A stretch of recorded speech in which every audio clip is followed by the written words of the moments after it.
What's going on, everybody? Welcome to the Always Hope Podcast, a production of Will Wood's Faith and Marriage. This is Dr. Mario Sakas, and I pray that you're having an amazing day today.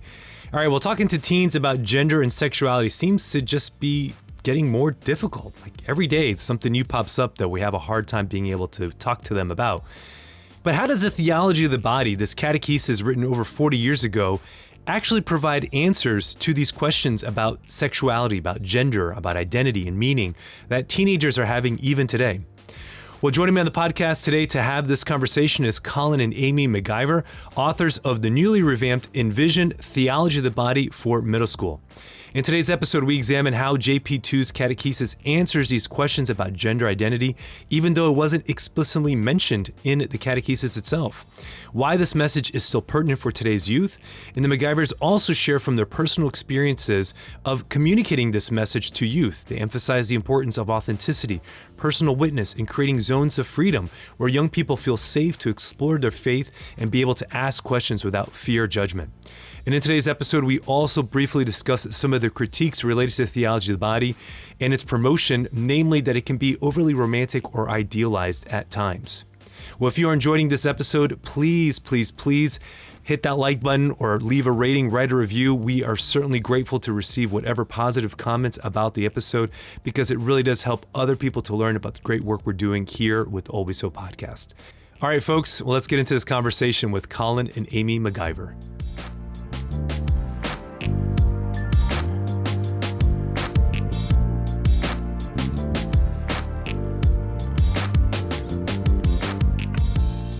Colin and Amy McIver, welcome to the Always Hope Podcast. How are you guys doing today? Doing great. Thanks for having us. Thank you for having us. Yeah, it's my pleasure. Let's talk about your new program, Envision Theology of the Body for Middle Schoolers.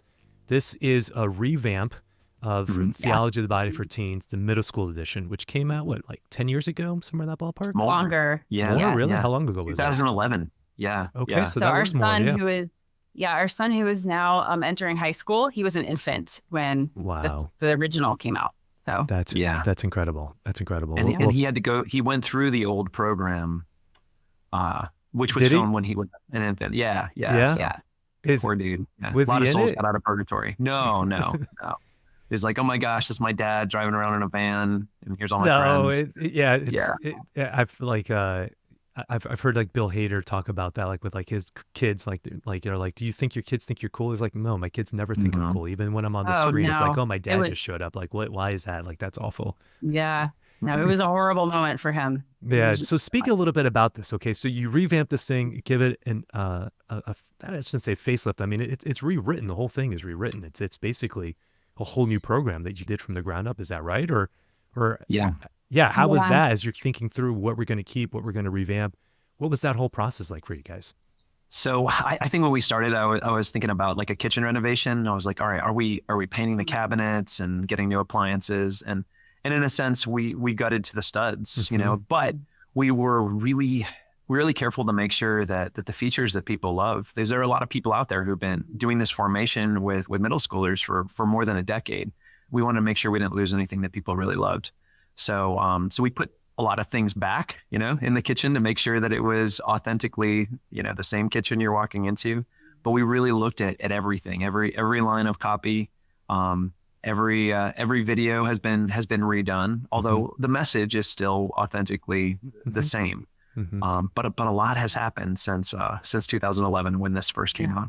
It also helped, I think we had some of the team working on the project are people who themselves went through the program. Oh, wow. That's incredible. When in its original form. And so that was kind of wild. Does that just make you feel old? Is that... A little bit.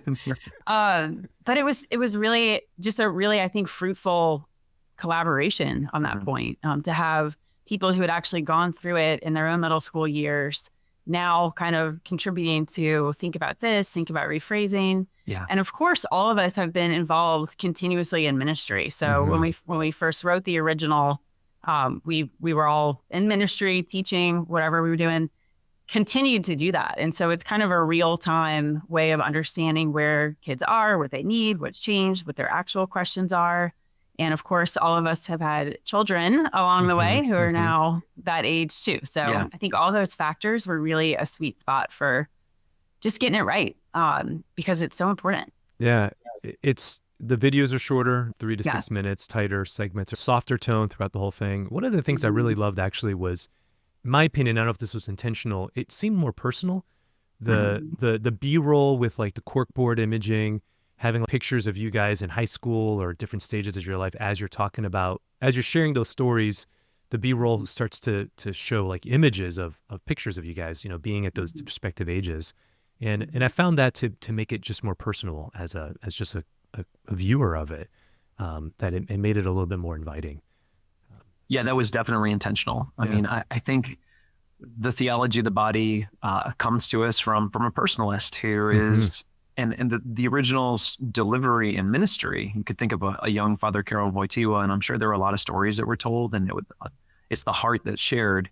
And so I think all of that from the production to even the approach in the workbook, it's one of the simplest features in there. But after you read, it's if you ask me, you know, so it's a way to subjectively interpret, how does this apply to me, and how do I tie it into my own experiences? So yeah, we wanted it to have a very personal touch. And that's important for young people, I think, too. I mean, anybody who's working with young people or raising young people or around them in any way. I mean, one thing they have for sure is a radar for what's authentic. I don't know how they do it, honestly, because, you know, on the one hand, it's like you can't cross the street safely, but you somehow can also like really tell if someone's being authentic or not. And so I think adding that personal, you know, increasing that personal approach is really important, because I think it helps build credibility. You know, people want to know that this isn't just like, you know, some kind of set of rules you're throwing out there to me, but that this is actually something from your own real life and your own real story. Yep. And personal branding is a big thing in the world of social media marketing, you know? And so it just, and I won't say it plays into that, but it's synergistic, I would say, with where our culture is. That's a better way of saying that. Yeah. So as you guys were doing this and revamping it and tearing it down to the studs, as you said, I love the great image of like, okay, we're remodeling our kitchen. How much are we really going to keep? And as you're going down to the studs, you probably went back to the blueprints of the original kitchen and we're like, all right, what did we want? What do we want out of this? So as you were going through even the original catechesis, those Wednesday addresses, and thinking through the theology of the body, what new stuck out to you, or what made you say, okay, we want to make some of these changes, or we want to, what in the culture, what made us say we want to be able to introduce some new concepts or reconnect with certain things? How was that process for you, or what stood out? So some of it was wisdom that stayed intact. So we kept coming back to these sort of three fundamental questions: who are you? Where are you going? How are you going to get there? And that was original. And when I say we kind of tore down to the studs, I guess we took everything apart, but then it was like, well, what makes sense to put it back together? Well, those still are the core questions that a middle schooler is asking. But I think they're asking them at maybe sort of a deeper level. Another thing, and actually it comes out of Gaudium et Spes. There's just two kind of theology of the body power standards that pervade all of the audiences, and they're probably a Karol Wojtyła at the council is the one who put them in there. I'm pretty sure he's the one who wrote those. You could see you could see the penmanship of the author. Like it's that Christ reveals who we are and makes our calling clear. And then also the meaning of life is found in self-gift. You know, so Gaudium et Spes 22-24. Those kind of became just deeply powerful like echoes from the core of the gospel that we thought really needed to be in there. And you know, that we're created for love, and we are incomprehensible to ourselves if love is not revealed to us. So those are just some things that immediately kind of jump out that we thought really needed to stay in the core. And then even the very title too. So the edition of Theology of the Body that we have in English now is more appropriately titled Male and Female, He Created Them. And in 2011, that was sort of like, okay, male and female, He created them. And here we are in 2023, 2024, as we were writing and as we are now. And that's not so obvious to our culture, the very fundamental reality of what it is to be male and female. And sure, we were asking those questions a bit, you know, a decade plus ago. But what we've seen explode in culture is this depth of confusion. And it's an area where St. John Paul II was very prophetic in knowing what does it mean to forget our humanity, to forget our story. And we see what it looked like in the 20th century with the sexual revolution, or even with the atrocities of World War II, which he lived through firsthand. And now we see it manifesting itself in a breakdown in the family, and certainly in a confusion about the nature of sexual attraction and even sexual identity. So those are all things that are deeply addressed, not as rules and regulations in the theology of the body, but as an invitation into the heart to see what's our real story. What are we made for? Again, like, who are we and where are we headed and how are we going to get there? So how does Christ reveal our paths to us? How does he make our supreme calling clear? So Christ makes our calling clear most primarily. I'll go to the core text in the second part of the theology of the body, Ephesians. I'm looking at a crucifix in the corner. Ephesians 5:2-5. He lays down his life. I think of, it's not in the theology of the body, but somebody gave me an audio recording of St. John Paul II giving an address on it's John 10, the Good Shepherd, and echoing just loudly is life laid down and then life taken up again. So Christ the bridegroom reveals this nature of self-giving love. Yesterday we were at a student ministry workshop training seniors who are going to be reaching out on campus. And we were asking them some questions just about what real ministry looks like. And it just immediately went to the life of Christ. That's where the conversation goes. And what did he do? Well, he encountered people, he looked, he loved, he challenged. One of the first stories to come up is the woman at the well. What happens? Well, there's someone who feels outcast and dejected. And in Christ sees her, and she's still salty about it. And she's like, you don't even have a bucket. Get out of here, right? And he loves her to, and it really invites her. That whole episode at the well really is, it's spousal. That's what's going on in wells and in the Old Testament. Well, they're places of betrothal, and Christ reveals this spousal nature of love, what we're created for. I could go maybe one more thing. Yeah, you got it. Keep going on and on. Sorry, but it's a long podcast. We got plenty of time. Don't worry about it. But we're just chatting. I started with a spousal, but I probably should start with this: that Christ reveals what it is to be a son and a daughter. Yes. That in teaching his disciples to pray, he teaches to call out to God as Father. And then in Romans chapter 8, when Paul's laying out Christianity 101 to us, we've received the spirit of adoption to cry out, Abba, Father. And that's what Christ does in his life. He constantly calls out to the Father. So I think just to bring it back down to the theology of the body. Sorry, I got. Yeah, well, I think this is the thing about the incarnation, is that it's the body is central to it.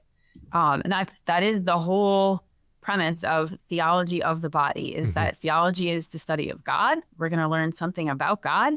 And in this case, from our bodies. What are our bodies reveal to us about God? And so Jesus, through the incarnation, being embodied, showing us what it means to be human. And then if you look at that life that he lives, an embodied life, it is really a lesson for us about where does our identity come from? Because I think when we look at our culture right now, and I mean, we're always blaming our culture for everything. I don't know how it was 100 years ago. Maybe people were doing the same exact thing, I think we were always blaming culture for the last 2,000 years. I mean, Christ makes that known, right? I mean, even in Scripture. So, I mean, I don't know if this, 200 years ago, people would be saying the same exact thing. But in any case, our culture is presenting young people with an identity crisis. It's a huge identity crisis. Who am I? Where do I find who I am? And Jesus is the one who reveals that. Like, that's really the ultimate thing that he's revealing to us is, who are you? Where does your identity come from? It comes from, like Colin was saying, from that relationship first of being a son or a daughter of God. So I think that's huge. That's central to the whole story. Amen. And that relationship, of course, as both of you have been articulating, is central to it. The thing I love about John Paul II, as you alluded to him being a personalistic, phenomenological writer, is that he's taking both the subjective experiences that we have, and coupling that beautifully with the objective realities. Yeah. And that's what makes them such a gift and such a prophet and such a communicator for our modern age, is that we live in an age where so much of subjectivism is what rules the roost. It's what I feel, how I self-create my own identity, how I determine what I want my own reality to be, regardless of whether that actually is reality or not. It doesn't matter. I get to choose and create whatever it is that I want. And a lot of that is because of, as we've been talking about, certainly the breakdown in family, but it's also the breakdown, of course, in connections to things that used to ground us. Like what used to ground us was my family. What used to ground us was my faith, like being connected to a tradition that long existed before me, being connected to a culture, that we live in transient societies, families that aren't as intact as they used to be. And then we couple on top of this just this digital age where we now are completely broken free from any sort of physical constraints. And you can, in fact, create whatever version of yourself that you want on the internet in whatever persona you decide to create. And so between the digital revolution, the breakdowns in families, the migratory nature of our society, the disconnection from traditions that used to keep us together, it's like, where do you even begin?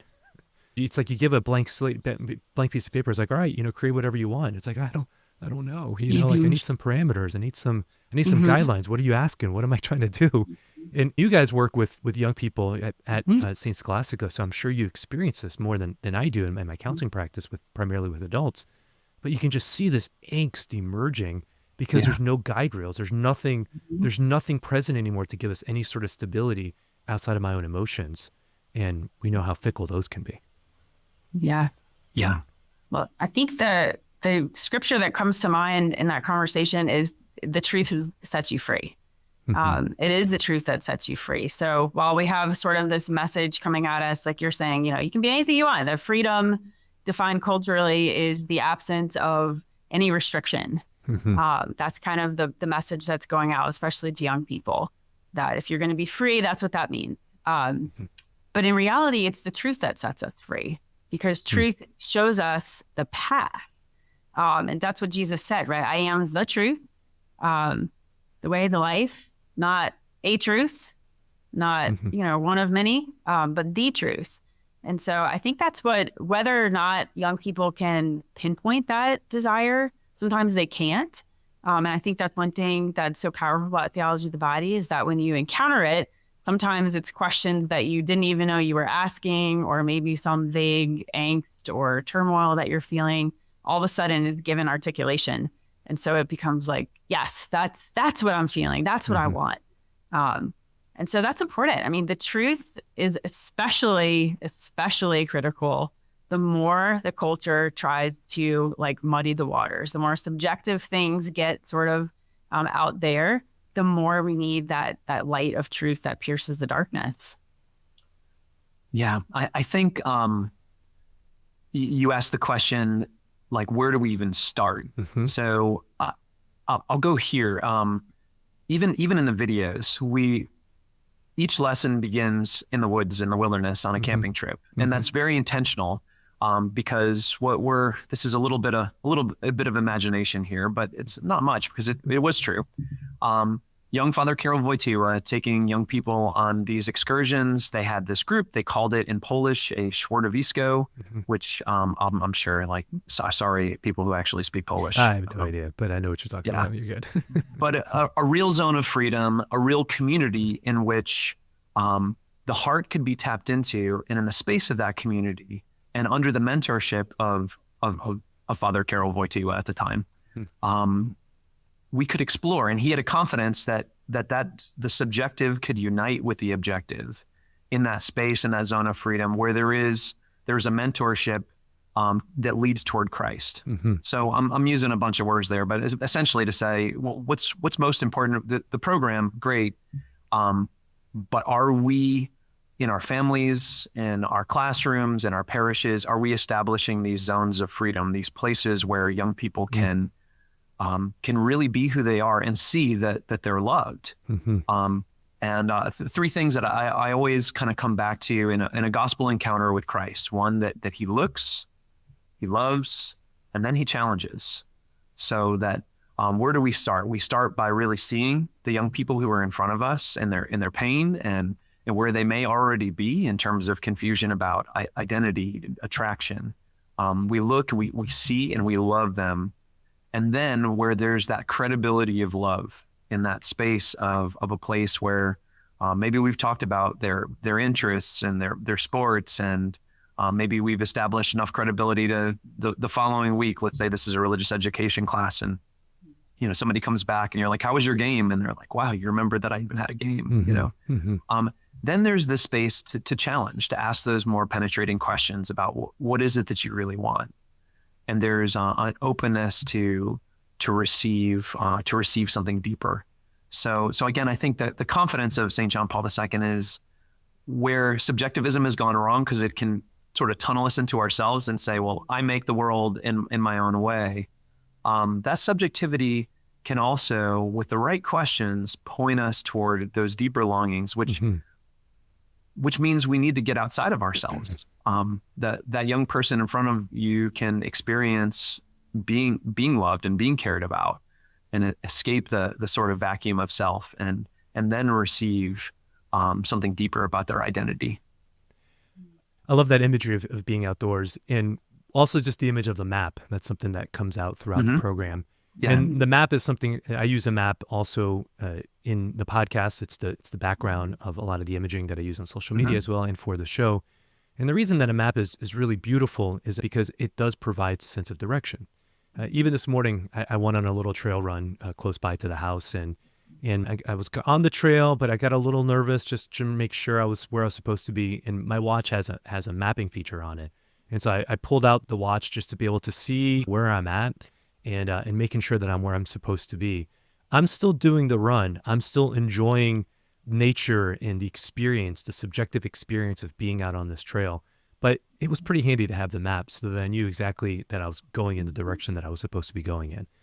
And I think that's the play here, is that we can't write the maps, or we could. I mean, I guess we could. We could rewrite the map if I wanted to just spend the time and do it. But why? Like there's already GPS satellites that do it, and topographers who have walked these trails, and the trail is already blazed for a reason. And so maybe I just follow the trail that's already there. Again, it doesn't take away from my exertion or my freedom or my experience of it, but there is a joy in being able to just follow this path that is there. And I think that, again, going back to what John Paul II is trying to do, is it. And that's really important for young people to see that, because John Paul II passes away, 2005?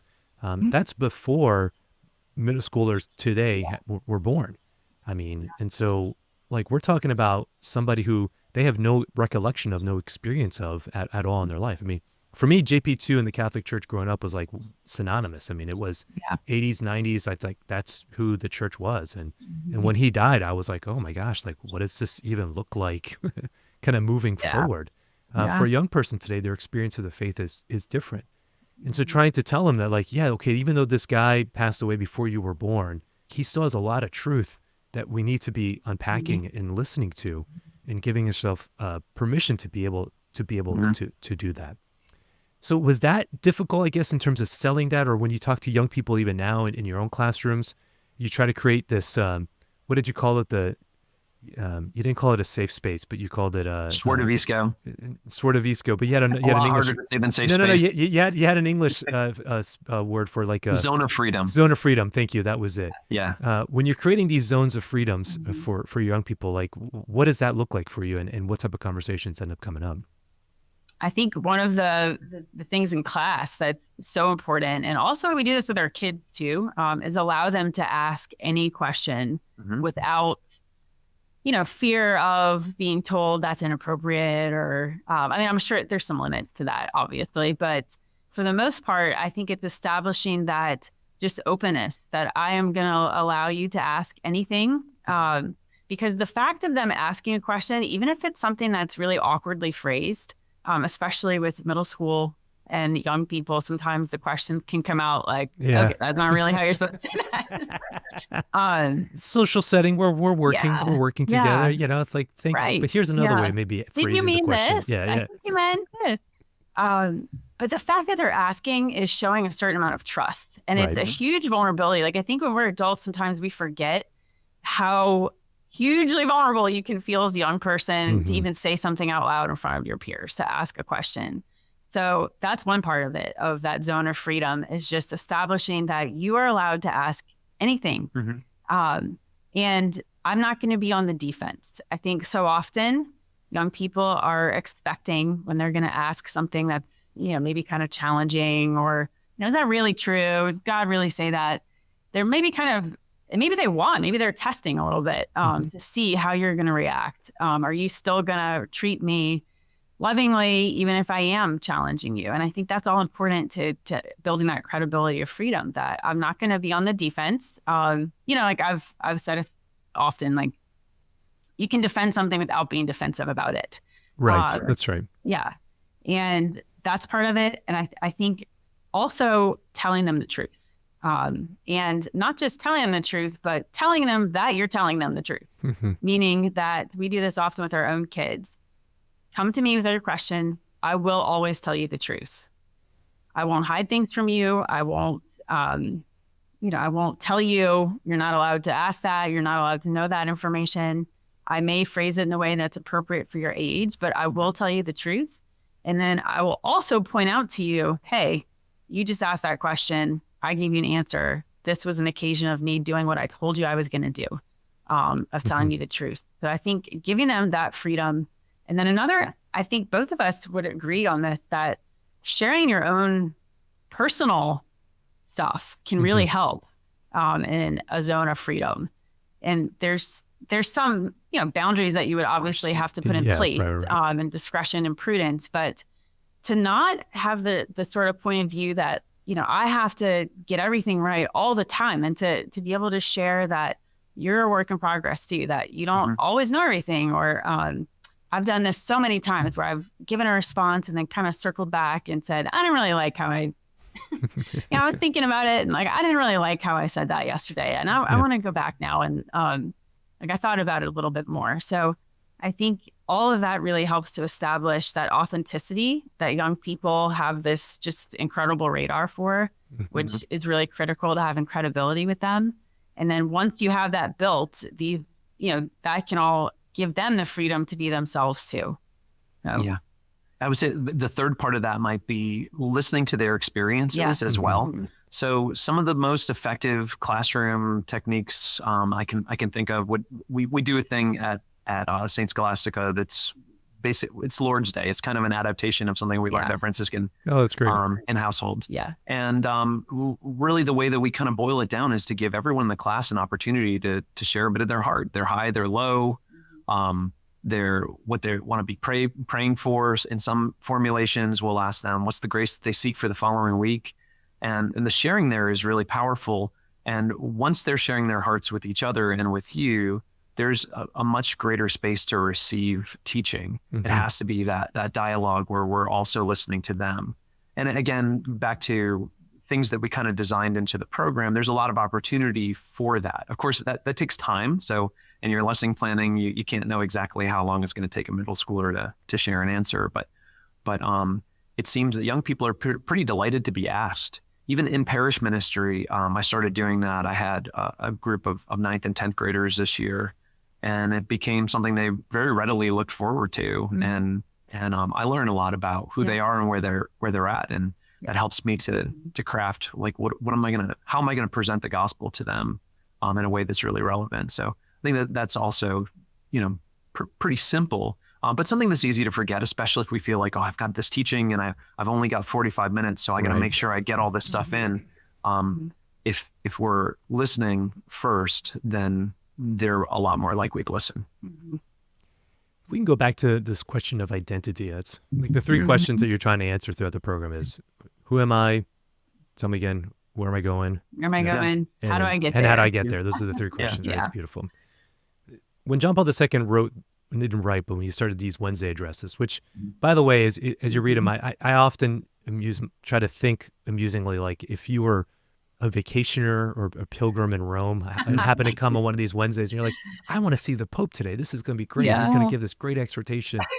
And then you stand there for an hour or whatever it is, listening to him talk about the intricacies of the Sermon of the Mount and why Jesus is speaking about lust, adultery of the heart. You'd probably be like, I don't know what he's talking about. I don't know. Let's go get gelato. Let's go get gelatos. I mean, where can I get the token? Let me get the medal. You know, we're talking about the ethos of gelato. Yeah, exactly. Yeah. But John Paul II, as he's unpacking this catechesis, transgenderism was not something that was on his mind. I would imagine. He writes the whole thing, of course, trying to explain the church's teaching with regards to contraception, and giving a backstory to Humanae Vitae. And if Humanae Vitae is like, here's the teaching, here's the reason, the theology of the body is here's the reason why that teaching exists. Now, of course, we can look at that and then apply that teaching to other questions or sexual immoralities or questions that we have surrounding this, because it is the same teaching, it's the same logic that applies to why we disagree with contraception, is also why we disagree with divorce, why homosexual marriage doesn't make sense from a Catholic perspective either. But then also the question of transgenderism. I mean, we keep moving in this, but there is a little bit of a fitting of having to retrofit this teaching now into some of these other camps or categories or questions.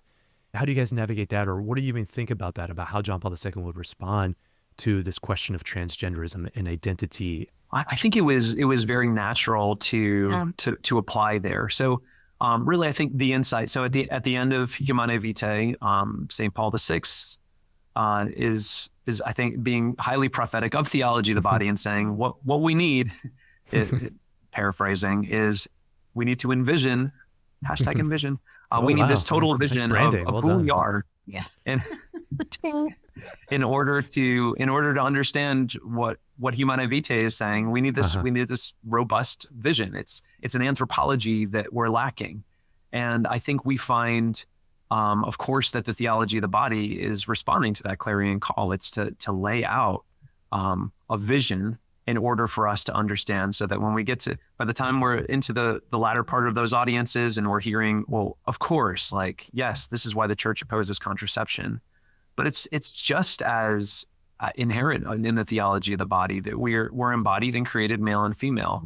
We don't get any explicit audiences about transgenderism, but we do, in a very positive sense, come to understand our body, our sacramentality, but even in understanding the vision of who we are in our historical humanity. We see that we're broken, that a rift and an alienation is part and parcel of the experience of original sin. And so if you don't feel at home in your body, that's part of the brokenness of our human experience and under the reign of sin. So I think that was natural. One of the things we just simply did in the third session, which is already about embodiment, we I don't think I've said this yet, but I always talk about karate, the Karate Kid, when we talk about the program. Because if you think about it, really, sessions 1, 2, and 3, it's wax on, wax off, paint the fence. It's laying a basic anthropology. And then in 4, we bridge that into habits and actions. And then 5 and 6 is where we start to talk about sex and sexual identity and the chastity sorts of questions. And in this case, also questions of attraction and identity. But we try to be more careful in 3 to really talk about our experience of embodiment. And then also in the sensitive topics, I think I'll go out on a limb and say, I think the most powerful video in the entire program is Amy talking about embodiment issues, and it doesn't necessarily to reach out to those who are dealing with gender identity issues. I think we want to just reach out to the issues that we all have as embodied human beings, that we all experience some degree of alienation and brokenness, and Christ is the key to integration, not as a quick fix, but as a lifelong process through love and through suffering of being reintegrated. I think I also agree that I didn't think that dealing with the transgender experiences that people have, it didn't feel like we had to force that at all. We did keep those topics largely in a sensitive topics section so that the leaders, the primary educators, the parents, whoever's going to be teaching and sharing the material can choose based on where they know about the kids that they're working with. They're ready for that if they need that. And I think that's important that this whole thing is meant to just equip the primary educators. But it was very natural for the reason that all the issues that have to do with the body, whether that's going all the way back to contraception, like, there's a certain progression that you can kind of see, like once you pull this pin out, all the other ones follow. That's right. They're all really have in common that they're ways of divorcing the body and the person. And that's, I think, what the secret sauce of theology of the body is really, is that it's reminding us like who we really are, that we are embodied persons, that our body is not an object, it's not a tool, it's not something that we just sort of like live in and take care of, like an apartment. It's not a piece of equipment. We're not leaving it behind ultimately, that our body is us, and that all the things that are kind of working in the culture to divorce the body and the person are the pain points that people are experiencing, whatever that might be, different degrees, for different things. But I think that's why it was so natural, because once you can really help people understand the body, the human body is essential to the human person. When you can reconnect that for people, I think it's the beginning of healing for a lot of those issues. Doesn't immediately take the pain away. So we don't want to pretend like theology of the body, like read this book, hear this. Take TOB, call me in the morning. Take TOB, that's funny. It's not and I think sometimes that maybe has been a mistake in ministry, to sort of present things in these like flashes, like, see, this is what you need. Just do NFP and it's great. Like you'll have a 90% success rate in marriage. And it's sort of skipping over like the pain that can be in that process of reintegration.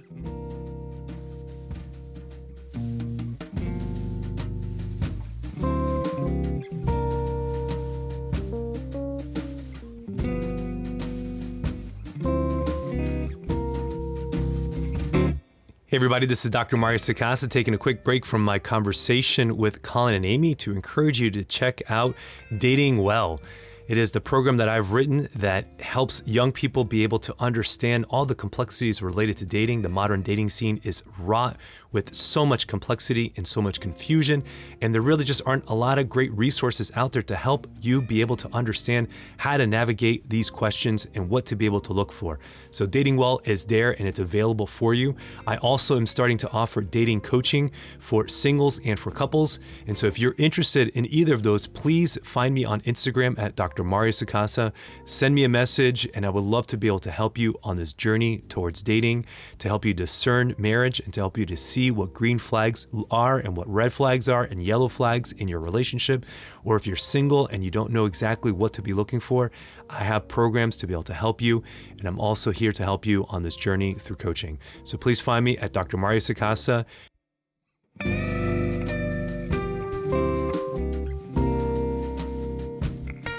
That's right.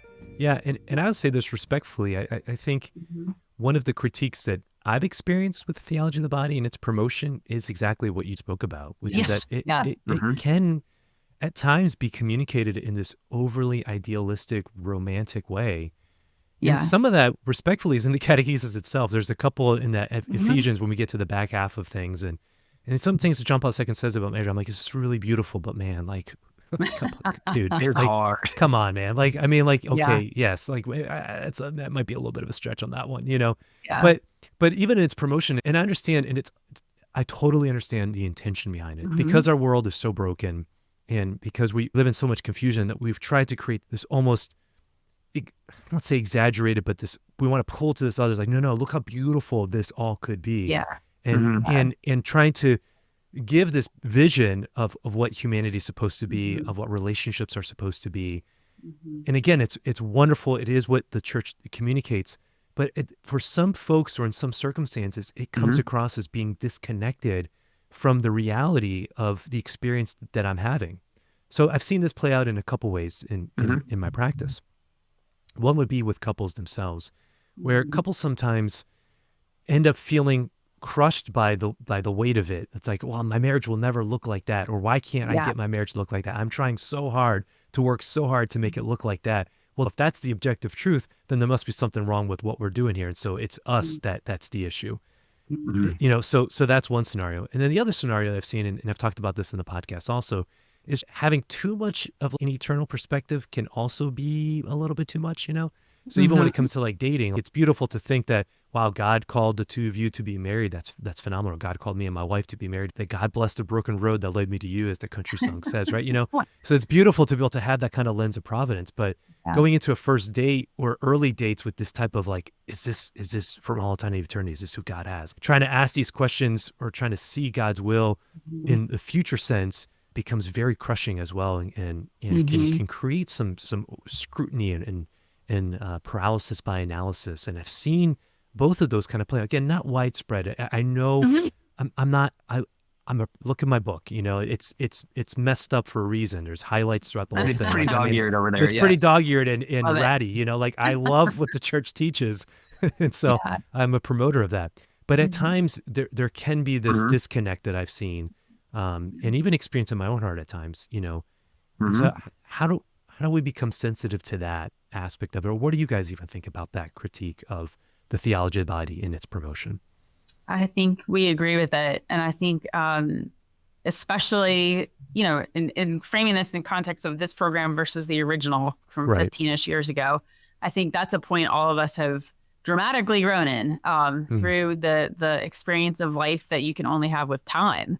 And with getting to know more and more people's stories, is to see that I think we don't want to add pressure to people, because it's already hard enough to strive for what the church is teaching. I mean, like, let's be honest about that. Some of the things the church is presenting to us is, this is the truth. This is how you're supposed to live. Some of them are really hard sells, If that's already difficult enough, we don't want to then compound that with saying, it's also, you're supposed to be doing this hard thing, and you're supposed to be having sunshine and sparkles and feeling incredible and this mystical experience all the time. So beautiful, da, da, da. And now it's just one more thing that I'm failing, Am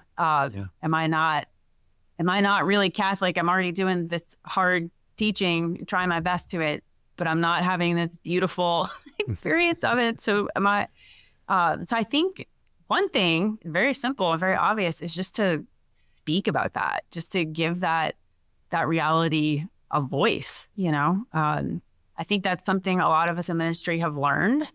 And I think that we are seeing that more.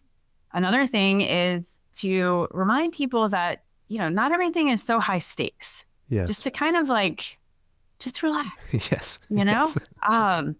Just relax a little bit. Like, it's okay. It's okay. It's not all It's so just a high. first date. It's just a cup of coffee. Like, it's Whatever. Yeah. I mean, whatever. It's like, it's okay. It's so easy to get wound up. And I think that is a contribution from other areas of our life that don't have anything to do with, sexuality and relationships, but just like the news, for example, or politics or whatever. I mean, it's all this just pressure system of, everything, like, this is the most important election of our lives, and everything sounds like a monologue from some superhero, So I think it's just, let's just relax. Let's just relax. Yeah. And one thing that St. John Paul II, I think, if you really look at his life, even though in his writings you can definitely see that there's this, idealized points of contemplation in his life. There's a lot of just keeping it real, fun. I think sports, just reconnecting with the good of creation is so important. Sort of sometimes taking a break from over spiritualizing everything. I think those are some points to help us. And I really do think that we all should just be a little more sensitive to the people in front of us who we're talking to. Be aware that, increasingly there's this great diversity of personal experiences that kids have. Maybe there was a time where most kids were coming from a similar background, but That's probably not the case anymore. And almost certainly the group in front of me is going to have multiple kids whose families are living in exactly the thing that whatever it is we're teaching, like in opposition to it, or, not living out whatever that teaching is. So I think it's just proceeding with awareness of all of that, not just flinging out stuff, like teaching, like, here it is, just whatever. That's not what Jesus really did, like Colin pointed out earlier. There's always this moment of looking and seeing that's really critical, I think. And it's sometimes in scripture even delineated that specifically, Jesus looked at him and then said, da, da, da, da, da. So yeah, you have any thoughts? Yeah. I think immediately back to like the first time, like when we were doing marriage prep and we went to our first like NFP session and somebody threw out like only 2% of couples that do this ever get divorced. And you're like, wow. And the cultural average is like, so it was like, this is there's awesome. a lot of other factors as to why that's the case. It's it's because they pray. It's because they go to church. It's because they believe in a system that is not, encourages marriage. There's a lot of other factors. It's not just this magic pill of do this and everything will be okay. Same. Yeah. Right. And the same with the presentation of the theology of the body itself, that I think I was an undergrad in Boston and my parents had been divorced. I was actually an undergrad in a seminary college. And one of the things TOB helped me to realize was that part of the reason I was there is because I didn't have a whole lot of confidence that marriage was a vocation to holiness because of my own kind of personal experience of that. And that was very healing. And we often, TOB speakers would talk about putting on a lens, and like that this is this lens on reality. And that was my experience. I would say probably in my 20s, my experience of theology of the body was a little bit like the idealized sort of thing. But I think you were kind of alluding to it before, like we're almost 22 years married, that Ephesians 5:25 passage, like, but what I think kind of where it becomes real, I think, is in the little way, that what does it mean to like die to yourself? Well, it's a lifelong struggle and process of working out things on a daily basis. But sometimes the way that we're laying our life down is just in doing something you don't feel like doing. That there's, I think, an encouragement and a hope that can be found there if we're realistic about the fact that our sanctification is a lifelong process. We don't want to be discouraged. When we see what the ideal is and we know that we're not there, well, I know that I need a savior. I know, like, yes, I am. My call in life is to be conformed to the image of Christ and to stand as a witness to that in relationship to Amy. But I know I need a savior big time every day, because I'm not there yet. So I think it's a good critique. I think it's one that hopefully we integrated well this time around, to invite even middle schoolers and let's face it, those who are leading the program, who are in the process of leading the program, receiving the teaching in a new way, to see it in a more concrete, practical, and actionable way. Listen, I want to add just one more little thing on this point, if I can. Absolutely. On the idealized, because I do think it's really important, and it goes to the credibility of the whole thing. Because if someone is kind of like, all right, here's the pitch, like the Catholic pitch, and then they set off on it, and it's not feeling like how you told me it was gonna feel, then maybe I'm just gonna like abandon the whole project.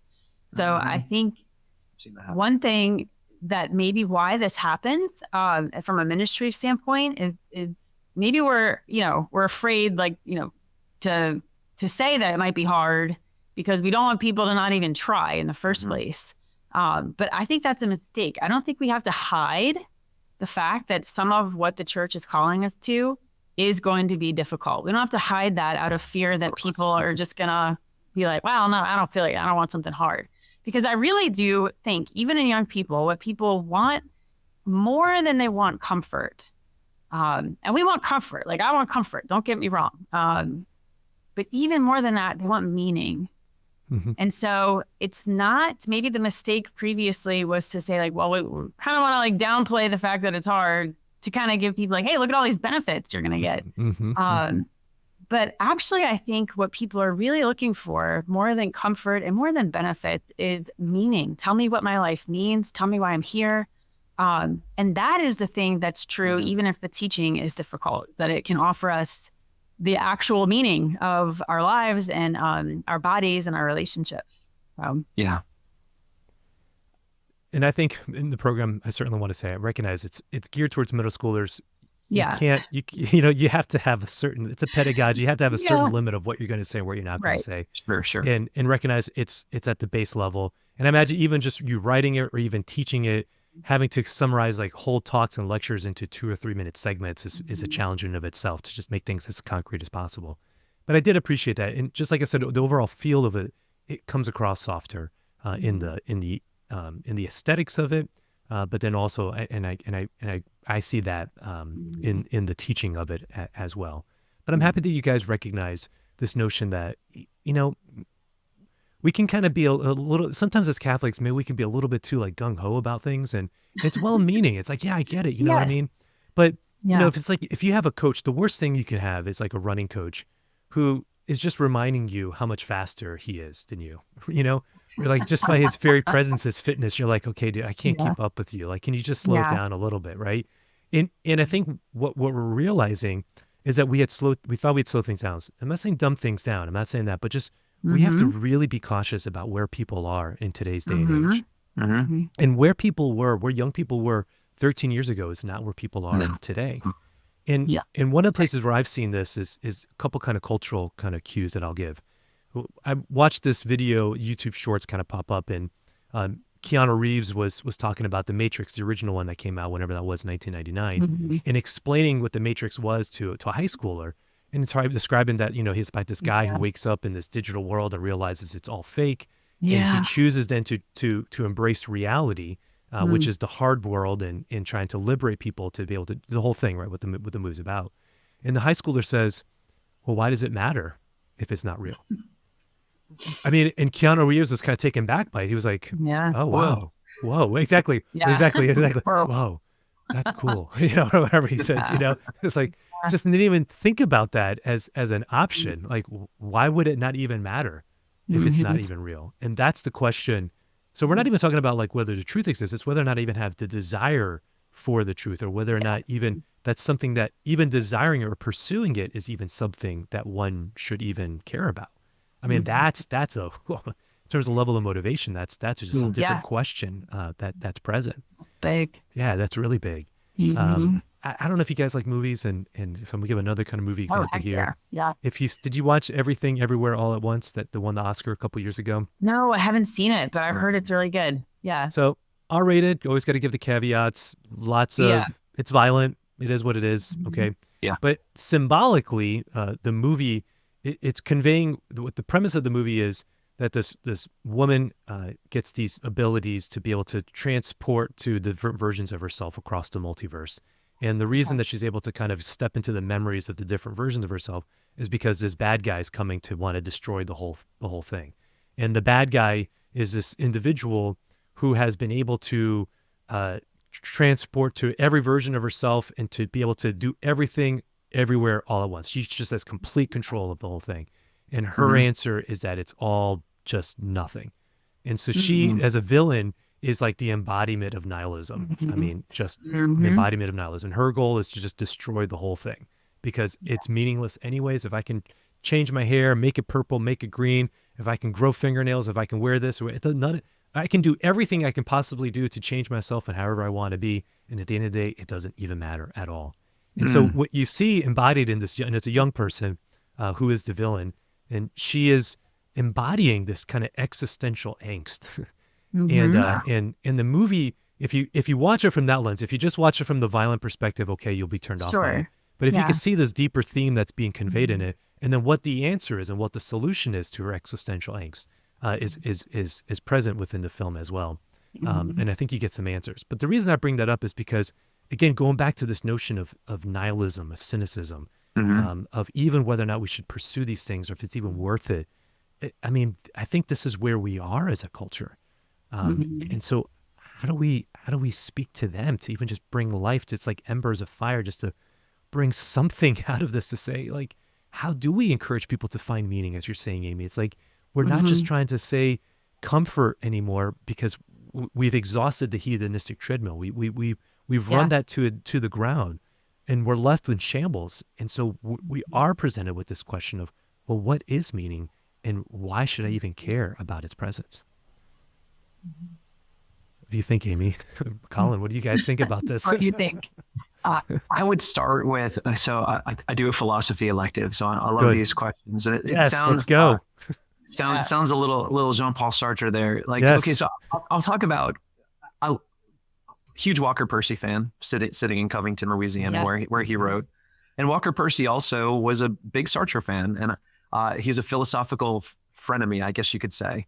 And in these two thinkers, actually, Walker Percy, big tie to theology of the body, in the sense that he's really asking this question about, like, what is it to be human, and he's also trying to sort of Trojan horse Christianity back into Christendom.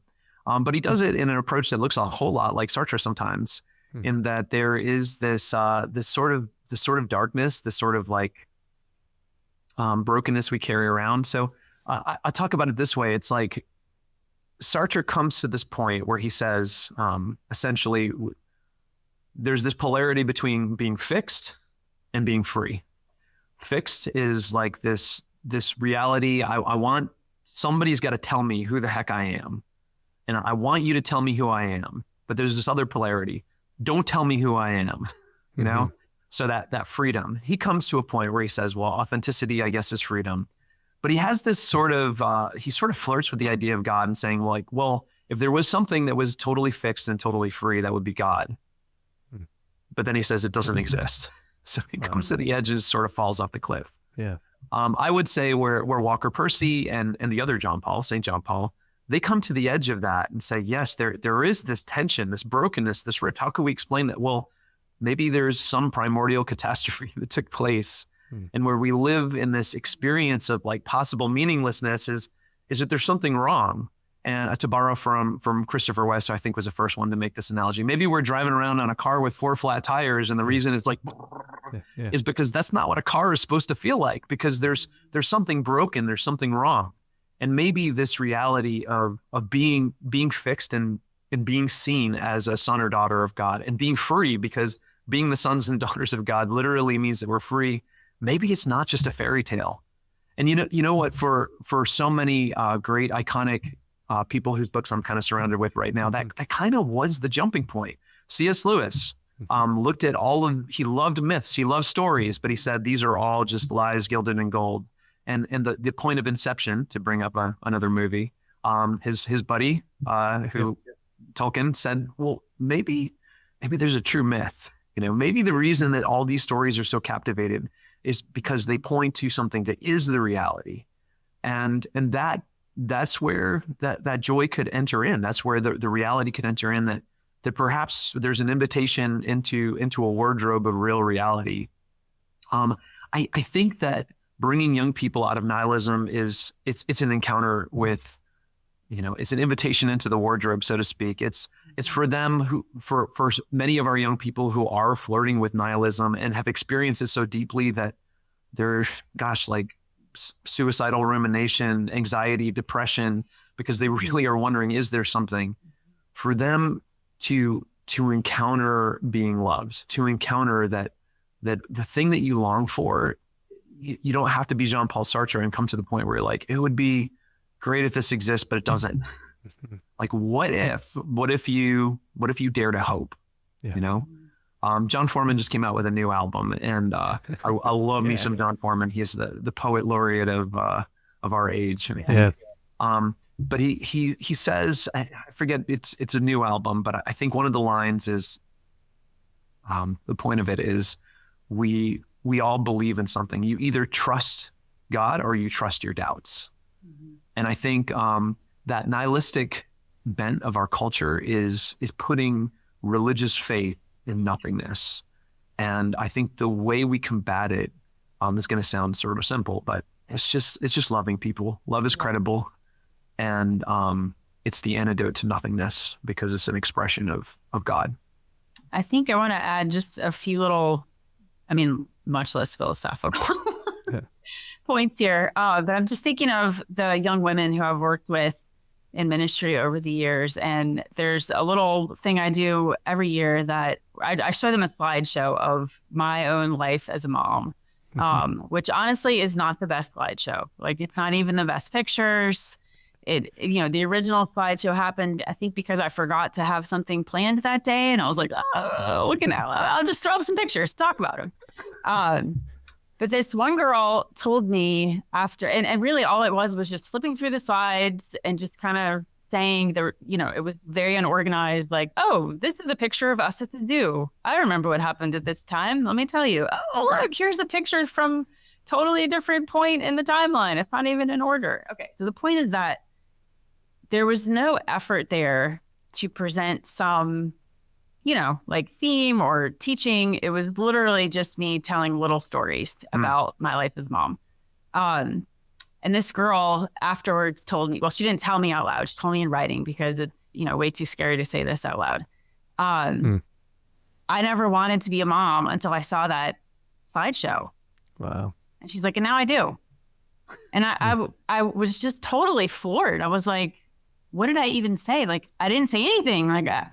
And I think sometimes the answer to meaninglessness, to nihilism, to nothingness is like to be something, and to witness to something.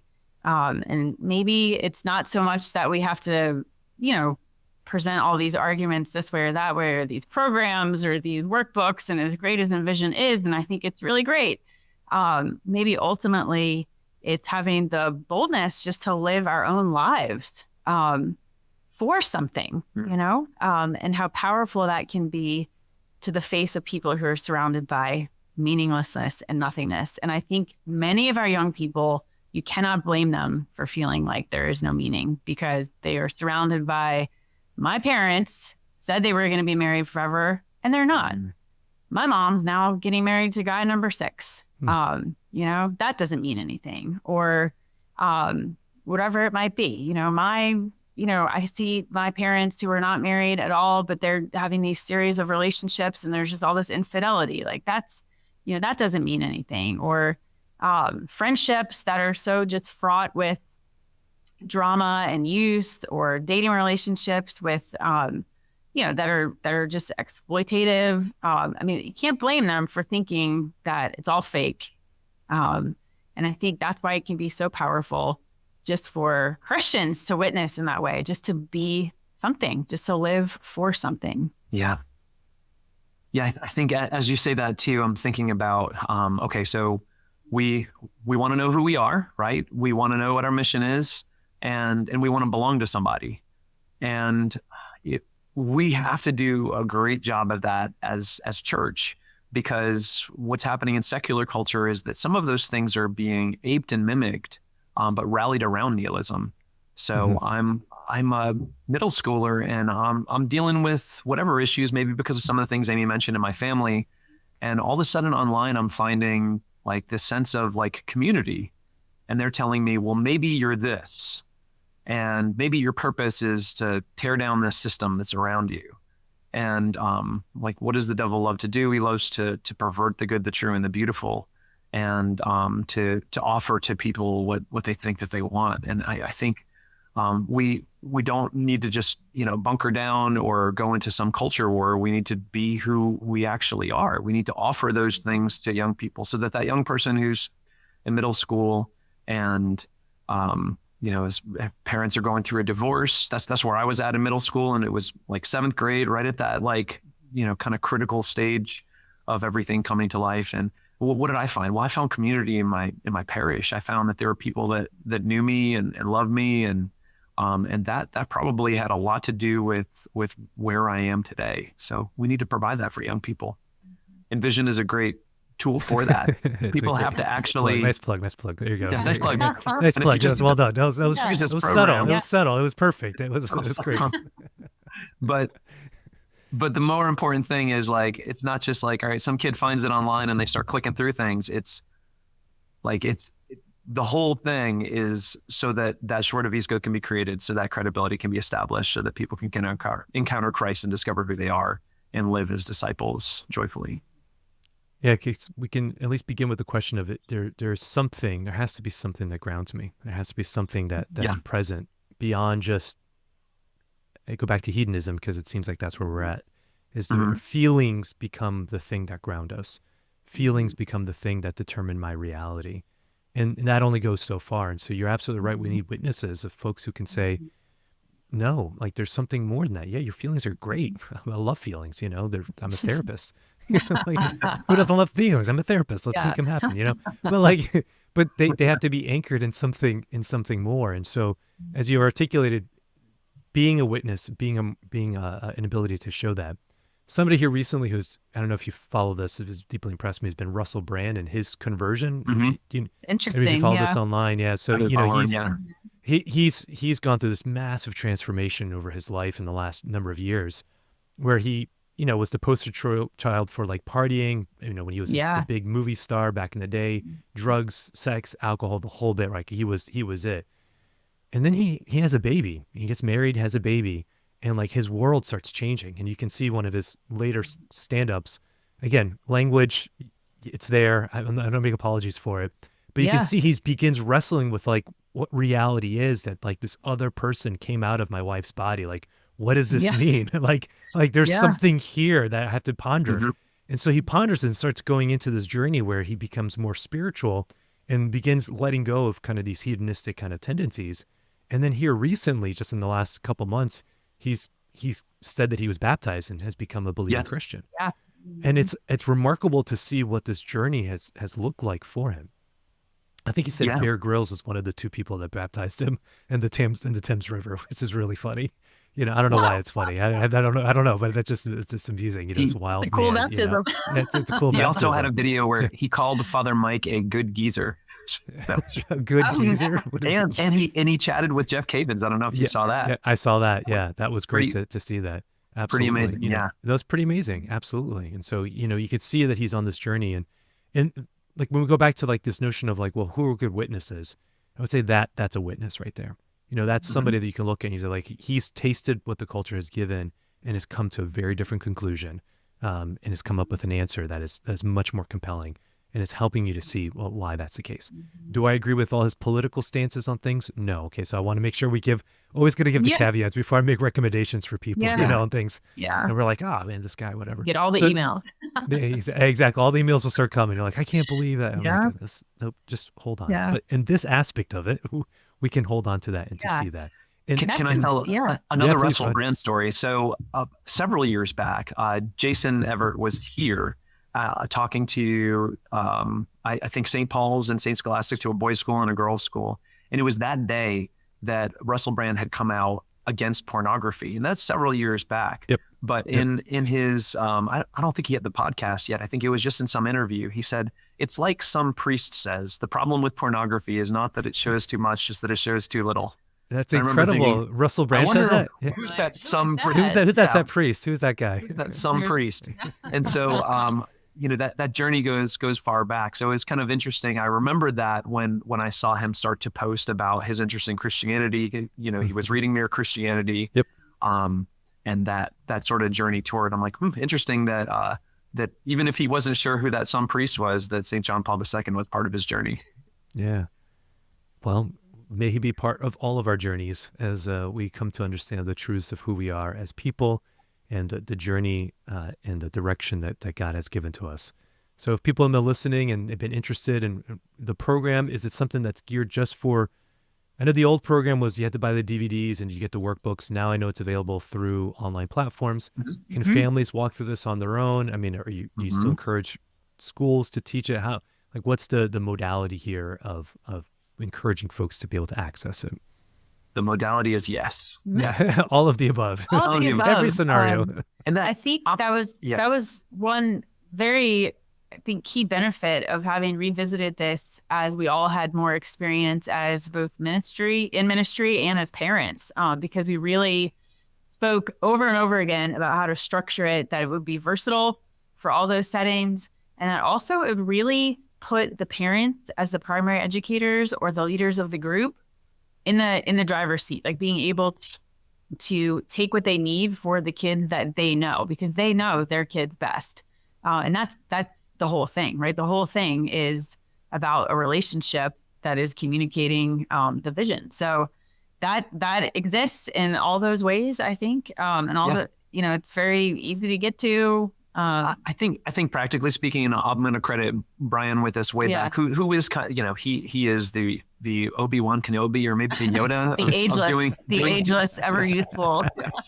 Yes, the ageless one. But in terms of doing this formation with young people, kind of where this is, in a sense, the successor of the original Theology of the Body for Teens program, or one of the, because the U program still exists for teenagers at a higher level. But part of the vision when that original program was developed is what's going to work in school, what's going to work in a parish, what might work in an elective youth group setting, what would work for a group of homeschool parents, what would work even for a family that was just like, we want to do this together.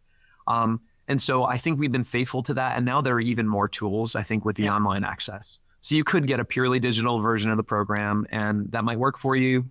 You might say, all right, well, we want to kind of get them off of their screens while we're doing this. So we want an actual workbook, and we want to show them the video and not have it, in front of them on a device. But all that's available. And I'll say this too, that we were very intentional about parents are the primary formators of their children, and we're not outsourcing these conversations about human identity, about sexuality. We're not outsourcing that to a parish or a school. So there's the parent resource, in a sense, it's thinner. But I think it's more powerful. One of the pieces of feedback that we got about the older parent resource is that it was excellent and nobody read it. So we wanted to put a resource in parents' hands that wouldn't be intimidating, that would really address the questions they have and give them an overview and hopefully spark an interest. Because also a not so secret, not so evil plan is that parents will watch particularly the sensitive topic videos and maybe some of the other ones and find, oh, well, this is a good way to talk about this. And this really helps me to launch a conversation with my son or daughter about, whether it's, contraception or how far is too far or body image issues, so all of those sorts of things. So that's all there to put parents in the driver's seat and to equip people, whether you're in a parish, a school, or a homeschool group. And I want to give a little shout out to parents in particular, because we love parents. Yes, love parents, love my parents. As a long-term high school teacher of seniors, is the grade level that I teach most. If there was one thing that's just clear as day over and over again, it's how much the parents matter and how much even older teens want their parents to talk to them about things. That's right. The little caveat, they are not going to act like it. That's exactly right. You're going to send them a huge text of affirmation. They're going to write back, K. I got that. Yeah. K. Exactly. You're going to give them a speech, that's beautiful and powerful, and they're just going to kind of walk out of the room. That does not mean that it doesn't matter and that they didn't hear it. The number of times I have students write or say the most profound things about their parents, and I always do tell them, in case you're wondering, hey, you ought to give this to your mom, and they usually say, oh my, no, that'd be so weird. I couldn't, okay. So I'm trying to get them to, give her this Mother's Day. This would be great. But it absolutely matters. So for the parents who are kind of like, oh, I'm scared, I'm not going to get it right. And if they do try and they don't get immediate positive feedback, it's just, you have to translate it. You have to go from middle school teen language, to translate back to what's really happening. That's exactly it matters. Right. It matters a lot. They are listening, they are taking it in, and they want it. That is the thing that I think is just the point of encouragement. They want to hear from their own parents the truth and the goodness and the beauty and the authenticity. So you can do it, parents. You got this. No cap, as my kids say. FR, yeah. They love it when I drop the TikTok terms. Yeah. They're like, oh, God. My kids hate it. I love, and that's one of my delights. as a parent is when I use those phrases. Yeah. They're like, oh, stop that, please. Yeah. But you're absolutely right. And thanks for that encouragement, Amy. Yeah. Because parents, absolutely, we sell ourselves short and we just have to engage. We have to engage. We have to be proactive. We have to initiate those conversations because the kids are asking.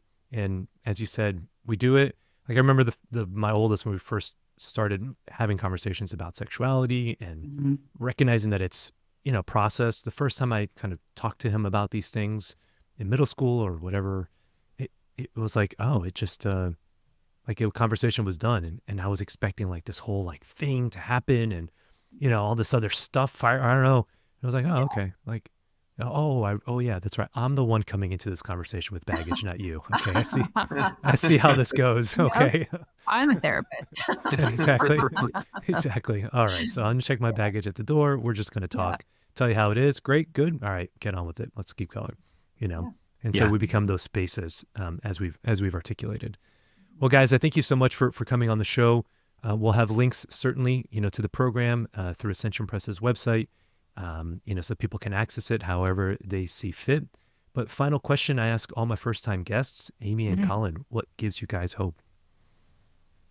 What gives me hope? I mean, this is going to sound like, okay, I'll go to the day I proposed to her was in an adoration chapel. Okay. So I'm gonna connect to. I'm gonna say like the Eucharist. I got down on. Well, this is kind of. It was a. I'll tell the story. Go. You got it. All right. So You've started. You're already there. You got to keep going. We're coming back from Dallas. I've got the ring in the trunk. I wasn't sure. Like I didn't have a plan for exactly when I was going to propose. I knew I wanted it to be in an adoration chapel. I had just moved to Louisiana. She fell asleep. I started talking to Saint Therese, prayerfully, and I had the sense she was like, tonight, do it. I was like, okay, all right. So, not an actual interlocution, but just a sense. Totally normal. A sense, I know. You're like, but a sense in prayer. We'll edit all that out. It's after this 8-hour car ride back from Dallas, we are in Covington, Louisiana, by St. Peter's. And I'm like, there's an adoration chapel. This is where I'm going to do it. So then I think, all right, I got to get the ring out of the trunk. And I tell her, I got to get my chapstick out of the trunk, which is so romantic, right? And she's like, okay. It was super weird. I bet it was. And then I said, let's go into the adoration. Why are your lips chappy? It's Louisiana. It's never cold enough for your lips to be chappy. So I tell her we're going to go to adoration. She's like, okay. After an 8-hour car ride, and she goes down and kneels down. I realize there's a guy in the corner because, of course, there's somebody in the adoration chapel. Right. I ask him to leave quietly, and he very loudly is like, "What? You want me to leave?" She's like kind of like squinting, and then I get to her. She's kneeling. Jesus is there in the Blessed Sacrament. By the way, I said the thing about Saint Therese. I kid you not. A red rose was laid out underneath the monstrance. Wow. So. I'm just saying. I'm not just so saying. crazy after all. Right. Like, sounds crazy until, And then I get down on one knee and then I decide to get down on both knees because it's adoration and Jesus is there. Yeah. And then I was like, shoot, what do I say? And this is what came out of my mouth. I said, this is where we begin and end, right here in the Eucharist. Will you marry me? Mm-hmm. And so when you asked that question, that was the first thing that popped into my head. So yeah, the Blessed Sacrament gives me hope. That's my anchor. Thank you for sharing that memory. Wow. And her. Yeah. Oh, okay. Yeah. Well, Amy and the Blessed Sacrament. I'm sorry. Mine does not have to do with Colin. That's fine. Although you do give me hope. I think the most recent experience I had of being flooded with hope was attending the ordination mass for the Archdiocese of New Orleans a couple of weeks ago. Mm-hmm. It moved me so much. And it was the combination of the organ just kind of like melting your bones, and this cathedral and the vocal choir was just incredible and perfect, and the stream of the processional of priests coming in just felt like it was going on and on and on and on, and it gave me so much hope just that there's people who keep saying yes to God. Mm-hmm. And that was kind of what struck me at that ordination mass, and just extending outside of that mass, just to see people saying yes to God wherever those little moments like pop up. And they do just, here and there. periodically, it really gives me hope that we can say yes to God. Saying yes to God is possible. People are still doing it. So let's just keep doing it. Mm-hmm. Let's keep doing it. Yeah. Amen. Let's keep saying yes to the Lord, because He is good and cares about us and desires the best for us. So thank you guys for joining me on the podcast and giving me ample time from your day. Blessings to you in the program. May it be successful as the first one was, and be able to minister and to reach out to all those middle schoolers who have these questions and need those answers. So many blessings to you guys. Thanks guys so much for coming on the show. Thank you, Mario. Thank you for having us.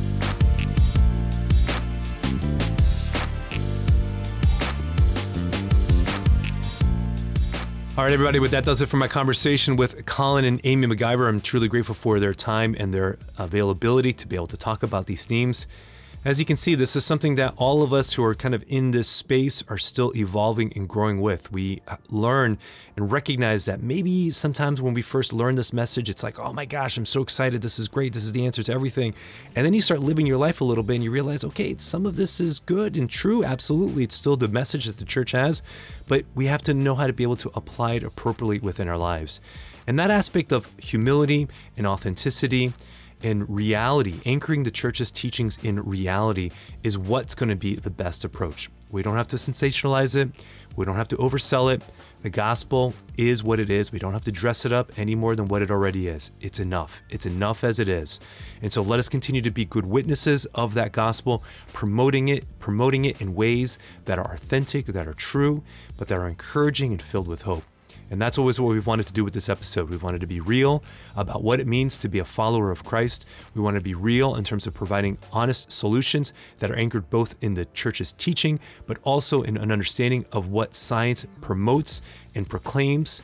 So we just want to be able to help people the best that we can. We want to be able to help people to find authentic, beautiful solutions that are going to help them live a beautiful life.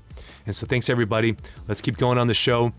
We got some announcements that we're going to be offering here in the not too distant future. We got some changes coming on the podcast, and I'm looking forward to being able to sharing with you all the new things that are going to be happening and all the great new steps that we're going to be taking with this show.